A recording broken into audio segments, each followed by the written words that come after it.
1200 শতকে কর্ণাটকে ইন্টারকাস্ট যে সম্পর্ক বা ইন্টারকাস্ট ম্যারেজের শাস্তি ছিল ভিকটিমকে হাতির পায়ের সাথে বেঁধে দিয়ে গোটা গ্রামে ঘোরানো।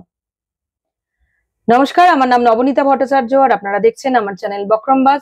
প্রতিবারের মতন আমি আবারও চলে এসেছি নির্দিষ্ট একটি স্টোরি নিয়ে আপনাদের সাথে কথা বলতে। দেখুন, টেনিস প্লেয়ার রাধিকা যাদবের যে মার্ডার, যা তার বাবার গুলি থেকে বেরিয়েছে বলে অভিযোগ, সেই কেন তার পিছনে নানা রকম কারণের মধ্যে আরেকটা কারণ বলছে যে কোনো একটা রিলেশনশিপ, সেটা হতে পারে ইন্টারকাস্ট রিলেশনশিপ বা ইন্টার রিলিজিয়ান রিলেশনশিপ, আমি ঠিক জানি না, কিন্তু এরকম একটা কথা বলছে। তার উপরে দাঁড়িয়ে আমার মনে হলো যে ভারতবর্ষে আমরা এই অনার কিলিং একটা বিষয় সম্পর্কে জানি।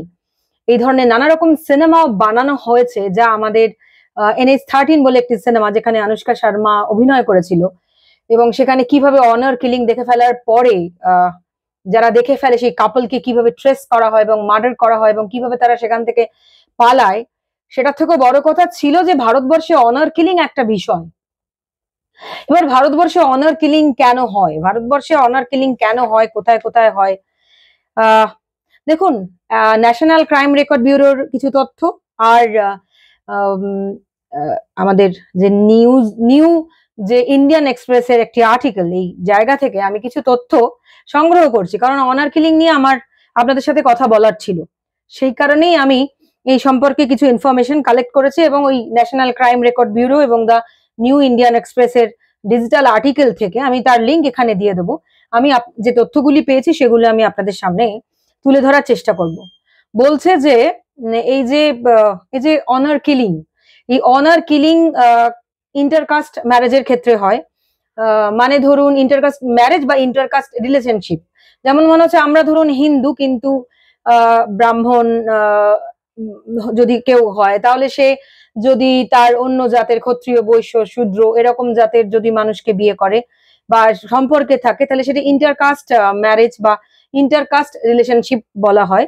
আর ইন্টার রিলিজিয়ান তো হচ্ছে যে অন্য ধর্মের মানুষের সঙ্গে যদি সে সম্পর্ক করে বা রিলেশনশিপে যায়। এই ক্ষেত্রে অনেক সময় আমাদের ভারতবর্ষে অনার কিলিং এই ইন্টারকাস্ট ম্যারেজ বা ইন্টারকাস্ট রিলেশনশিপের উপর দাঁড়িয়ে মানে নির্ভর করে তৈরি হয়।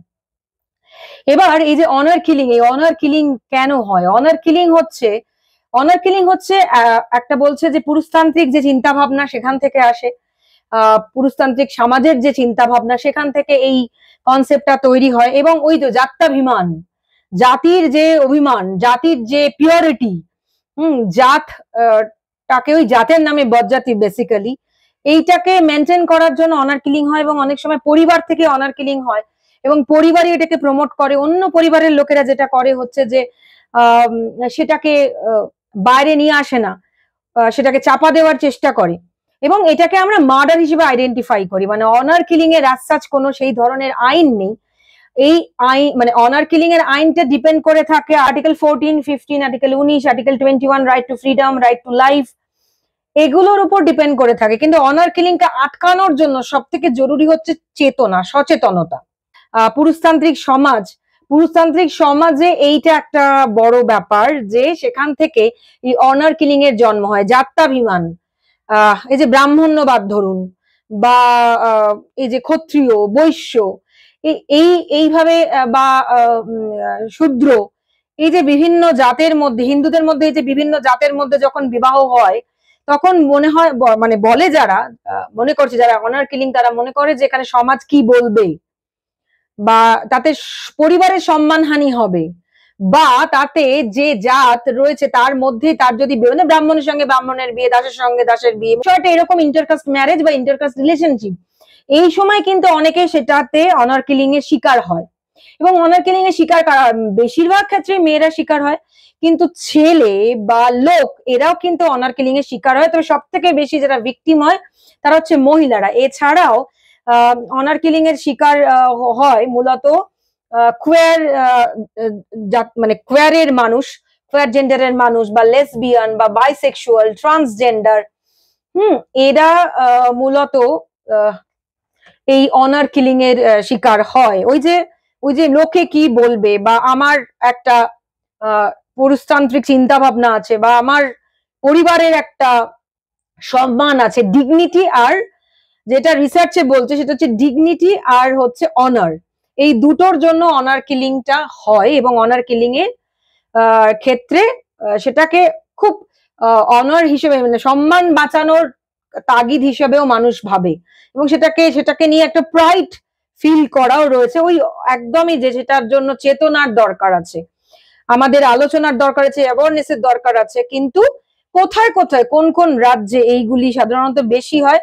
নর্থ ইন্ডিয়ার রাজ্যগুলিতে বলছে অনার কিলিং সবচেয়ে বেশি হয়, তার মধ্যে উত্তরপ্রদেশ, বিহার, রাজস্থান, হরিয়ানা, ঝাড়খণ্ড, পাঞ্জাবের ক্ষেত্রে রিপোর্ট আছে। এবং অনার কিলিং এর ক্ষেত্রে একটা রেশিও আমাদের ন্যাশনাল ক্রাইম রেকর্ড ব্যুরো দিয়েছে, এখানে বলছে যে আসলে এগুলো রিপোর্ট হয়েছে, রিপোর্ট ছাড়াও এই অনার কিলিং এর বিষয়টা অনেকটা বেশি, মানে অনার কিলিং অনেকটা বেশি হয় এই রাজ্যগুলিতে। তবে সাউথ ইন্ডিয়াও পিছিয়ে নেই। আমি কর্ণাটকের কথা প্রথম দিয়ে শুরু করেছিলাম, কারণ কর্ণাটকে এই অনার কিলিং অনেক পুরানো। আমি যখন অনার কিলিং এর স্টোরিটার কথা ভাবছিলাম এবং নানা রকম রিসার্চ করছিলাম, করতে করতে শেষে এসে একটা এমন স্টোরি দাঁড়ালো যে একজন বাবা তার মেয়েকে খুন করেছে, যেখানে সে একটি দলিত ছেলের সঙ্গে সম্পর্ক মানে কথা বলছিল বলে। এরকম প্রচুর স্টোরি আছে, কিন্তু একদম টোটাল যদি বলেন, আমি নিউ ইন্ডিয়ান এক্সপ্রেস থেকে, দ্য নিউ ইন্ডিয়ান এক্সপ্রেস থেকে আর্টিকেলটা পেয়েছি, এবং অবশ্যই ন্যাশনাল ক্রাইম রেকর্ড ব্যুরো তাদের কাছ থেকে ইনফরমেশনটা পেয়েছি যে কোন কোন জায়গায় অনার কিলিং হয়। কর্ণাটকে সবচেয়ে বেশি অনার কিলিং এর রেশিও রয়েছে ইন্টারকাস্ট রিলেশনশিপ বা ইন্টারকাস্ট ম্যারেজ। আমাদের কিন্তু স্পেশাল ম্যারেজ অ্যাক্ট যেটা আছে সেখানে বলাই আছে যে ইন্টারকাস্ট ম্যারেজ কিন্তু আমাদের দেশে ইললিগাল নয়। আবার হিন্দু ম্যারেজ অ্যাক্টে intercaste marriage, inter religion marriage না, ইন্টার কাস্ট ম্যারেজ কিন্তু বৈধ, মানে সেটা কিন্তু আমাদের ভারতবর্ষে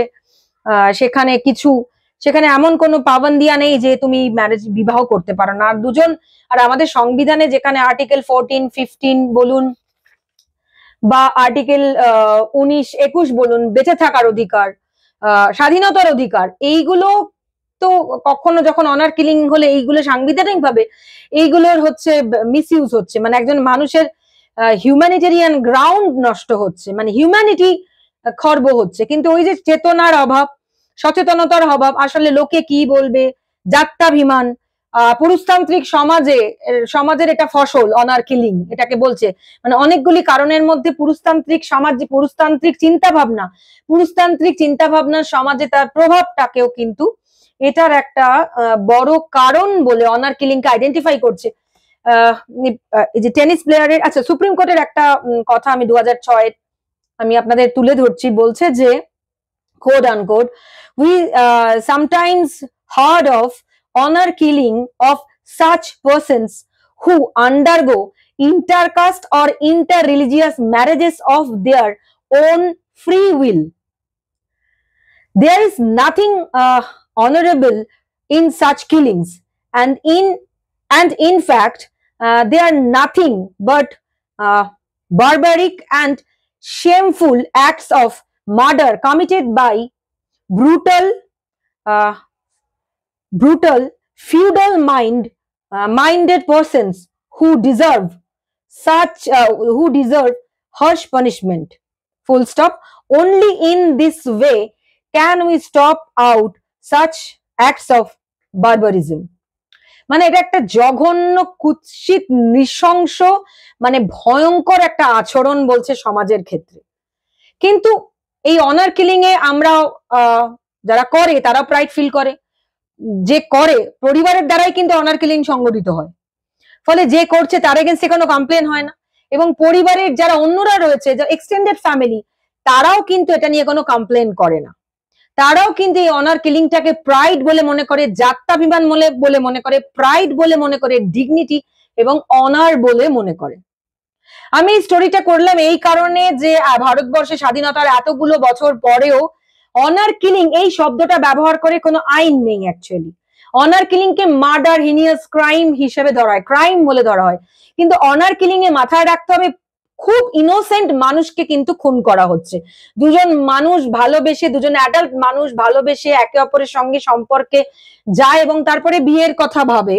ফলে এখানে কিন্তু যে মার্ডারটার কথা বলা হচ্ছে, অনেক সময় পলিটিক্যাল ভায়োলেন্সে মার্ডার হয়, অনেক সময় সম্পত্তিতে ভায়োলেন্সে মার্ডার হয়, সমস্ত জায়গায় ইনোসেন্ট মানুষ মার্ডার হয়, কিন্তু এক্ষেত্রে ইনোসেন্স ব্যাপারটা এতটাই অন্যরকম যে দুটো মানে নিরীহ মানুষ জাস্ট ইন্টারকাস্ট রিলেশনশিপে যাওয়ার জন্য খুন হলো। এরকম একটা সিনেমা আমরা দেখেছিলাম, জাহ্নবী কাপুর যেখানে অভিনয় করেছিল, যেখানে এরকম ইন্টারকাস্ট রিলেশনশিপে যাওয়া এবং ম্যারেজ, তারপরে চলে আসা, এবং বাচ্চাকেও ইন্টারকাস্ট রিলেশনশিপের বাচ্চাকেও চন্ডাল হিসেবে চন্ডাল হিসেবে আইডেন্টিফাই করা হয়। এবং আমি যদি খুব ভুল না হই, জাহ্নবী কাপুর এবং আমাদের ঈশান খট্টারের সিনেমাটি, আমি নামটা এই মুহূর্তে ভুলে যাচ্ছি, ওখানে বাচ্চা হয়ে গেছে এবং বাচ্চা হয়ে যাবার পরেও যখন বাবা ফোন করেছে বা মেয়েটি বাড়ি থেকে ফোন করেছে, তখন প্রচন্ড একটা ভালো সম্পর্ক দেখানো হলো এবং ঠিকানা জেনে জাহ্নবী কাপুর এবং ঈশান খট্টারের যে ফ্যামিলি, যেখানে বাচ্চাটিও রয়েছে, সেখানে তারা গেল এবং মিষ্টি আনতে গেল যখন জাহ্নবী কাপুর, তখন দেখা গেল যে প্রথমেই বলেছিলাম যে ইন্টারকাস্ট রিলেশনশিপে মার্ডার হয় কারা, ইন্টারকাস্ট ম্যারেজে মেয়েরা যেমন ভিকটিম তেমনি ছেলেরা।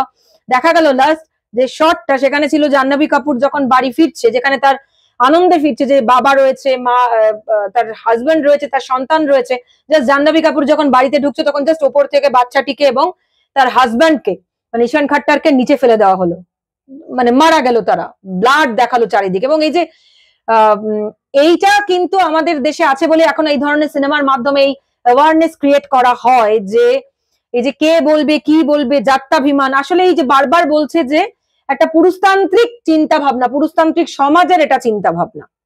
এবার পুরুষতান্ত্রিক মানে যে শুধু পুরুষরা এরকম করে ভাবছে তা নয়, পুরুষতান্ত্রিক সমাজ মানে সেখানে মহিলারাও এভাবেই ভাবে যে তাদের জাত চলে গেল, তারপর তো আপনার ওই সম্মান চলে গেল, মর্যাদা চলে গেল। তো যখন এই মানে আমাদের এই মেয়েটি, টেনিস প্লেয়ার মেয়েটি যখন মারা যায়, মানে খুন হয় তার বাবার হাতে বলে অভিযোগ, তখন সত্যি, এবং সেখানে একটা বলছে যে না অ্যাকচুয়ালি সে মানে তার কোনো রিলেশনশিপের জন্য না, জাস্ট ওই এখন ডিজিটালি রিল বানানো এই সমস্ত গুলো থেকে, বা বাবার তার চাল চলন নিয়ে তার মানে মানে বাবা একজন পুরুষতান্ত্রিক সমাজের প্রতিনিধি এবং মেয়েটি সেখানে, আমি এটিকে অনার কিলিং বলে আইডেন্টিফাই করব, তার কারণ ওই যে আমার সম্মান থাকছে না, সেটা যে কারণেই হোক, আমার সম্মান থাকছে না, মেয়ে রিল বানাচ্ছে, বা একদম ইন্টারন্যাশনাল টেনিস প্লেয়ার তাকে বাবা গুলি করেছে বলে অভিযোগ। মানে এরপরে আর কিছু বলার নেই, আমাদের কিসের জাত্যাভিমান, আমাদের কিসের মর্যাদা, কিসের সম্মান, এখানে সম্মানটা কোথায় থাকলো, এখানে সমাজে সম্মানটা কোথায় থাকলো? কিন্তু আমরা একটা ইন্টারন্যাশনাল টেনিস প্লেয়ারকে হারালাম, এটা আমাদের জন্য অত্যন্ত লজ্জার, আমাদের সমাজের জন্য লজ্জার, ভারতবর্ষের সমাজের জন্য এটা লজ্জার, ভারতবর্ষের জন্য এটা খুবই লজ্জা। সেখান থেকে আমার মনে হলো যে অনার কিলিং এর স্টোরিটা যদি আমি আপনাদের সামনে করতে পারি। আমি একবার ওই শুরুতেই আমি আপনাদের এটা বলছিলাম যে মানে ন্যাশনাল ক্রাইম রেকর্ড ব্যুরোর একটা তথ্য আমি যদি আপনাদেরকে তুলে ধরতে পারি, সেটা আমি বলছিলাম, as per the latest data from the National Crime Record Bureau NCRB, the number of honor killings reported in India was 25 each in 2019 and 2020 and 33 in 2021, but the figures are based on those reported and the number could be much higher than mentioned. আপনাদের এই story কেমন লাগলো আমাকে জানাবেন। আমি চেষ্টা করছি যে সেই সমস্ত মানুষের কথা তুলে ধরার, যাদের কথা পৌঁছলে হয়তো আগামী সমাজ, আগামী ব্যবস্থা, আগামী আইন আদালত হয়তো পরিবর্তন হতে পারে, আমরা একটা খোলামেলা সমাজে প্রত্যেকে শ্বাস নিয়ে বাঁচতে পারি।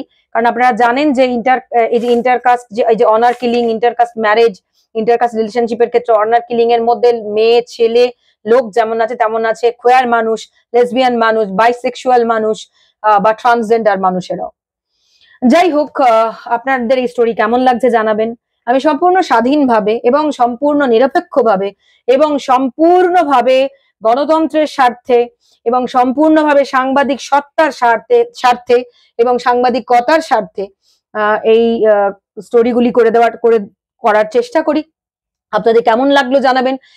সম্পূর্ণ স্বাধীনভাবে কাজ করার চেষ্টা করছি, ফলে আমার কোনো আর্থিক কোনো জোগাড় নেই, যোগদান কেউ দেয় না, করেও না, ফলে আমি স্বাধীনভাবে কাজটা করছি।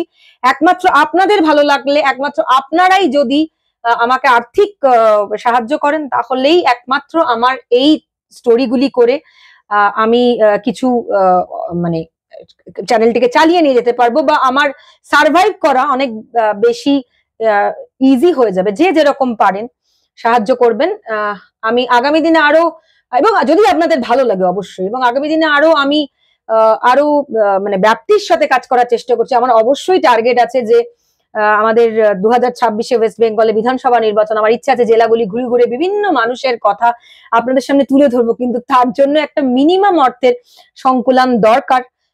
তবে আমি করবই, অর্থ পাই বা না পাই, আমি রাস্তায় বেরোবই, আমার কাজ করার আছে, কারণ এটাই খাদ্য বাঁচিয়ে রাখে মানুষকে জানি, কিন্তু মানুষের পেশা, মানুষের প্যাশনও মানুষকে বাঁচিয়ে রাখে। আশা করি আমার এই প্যাশনই আমাকে আগামী দিনে বাঁচিয়ে রাখবে।